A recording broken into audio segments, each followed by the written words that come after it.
अस्सलाम वालेकुम दोस्तों, मेरा नाम ज़ीशान है और आप देख रहे हैं मेरा यूट्यूब चैनल हक पे बोल। तो आपको याद होगा कि आज से चंद दिन पहले जब वज़ीर-ए-आज़म शहबाज शरीफ साहब अक़वाम मुत्तहिदा की जनरल असम्बली से खिताब के सिलसिले में अमेरिका में मौजूद थे, तो पाकिस्तान में एक हलचल मचा दी गई। एक हैकर ने वज़ीर-ए-आज़म हाउस की कुछ ऑडियो लीक कर दी और खतरनाक और तशवीशनाक, आप कह सकते हैं तशवीशनाक बात यह थी कि इन ऑडियो में एक ऑडियो पाकिस्तान के वज़ीर-ए-आज़म शहबाज शरीफ साहब की थी, जो मरियम नवाज के दामाद के उन्होंने भारत से कोई मशीनरी वगैरह मंगवानी थी, तो उस सिलसिले में बातचीत हो रही थी। तो जब हैकर साहब ने इन ऑडियो को लीक किया तो पीटीआई ने तो फिर शोरो गोल तो करना था। इमरान खान साहब को एक बहाना मिल गया, इमरान खान ने आसमान सर पे उठा लिया।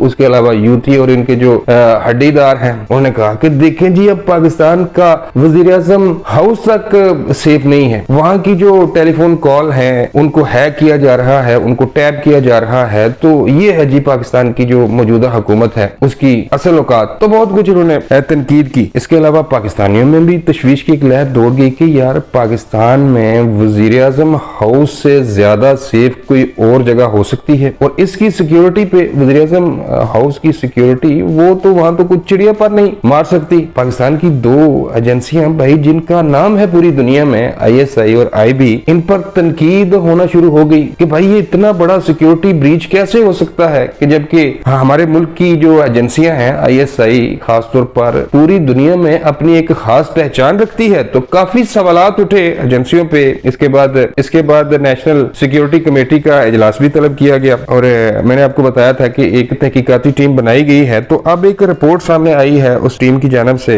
वीडियो तो छोटी है लेकिन खबर बहुत बड़ी है। तो खबर कुछ यूं है कि तहकीकाती इदारों ने, हमारे मुल्क की जो इंटेलिजेंस एजेंसियां हैं, उन्होंने 2 अफराद को इस हवाले से गिरफ्तार किया है और कहा जा रहा है कि ये 2 अफराद, एक का ताल्लुक रावलपिंडी से बताया गया है और दूसरे का ताल्लुक वस्ती पंजाब से कहा जा रहा है। दोनों अफराद को हिरासत में लेकर मजीद इस पर तहकीकात का आगाज कर दिया गया है। इसके अलावा ये भी बताया गया है कि वज़ीर-ए-आज़म हाउस की सिक्योरिटी पर तैनात जो अमला था, उनके साथ ये जो 2 अफराद पकड़े गए हैं, इनके सिक्योरिटी अमले के साथ ताल्लुकात का बताया जा रहा है। तो सिक्योरिटी एजेंसियों की या तहकीकाती इदारों की ये बहुत बड़ी कामयाबी है। और इसके बाद ये भी कहा जा रहा है कि वज़ीर-ए-आज़म हाउस की सिक्योरिटी पर जो अमला तैनात है उसमें भी कुछ लोगों की गिरफ्तारियां अमल में लाई जा सकती हैं। ज्यादा कुछ तो मैं नहीं कहूंगा, लेकिन इस हवाले से जैसे ही कोई नई खबर आती है एक बार फिर आपकी खिदमत में हाजिर हो जाऊंगा। अब तक के लिए बस इतना ही। वीडियो अच्छी लगे तो लाइक करें और चैनल सब्सक्राइब करें। मिलता हूं किसी नई वीडियो में। अल्लाह ने के बाद।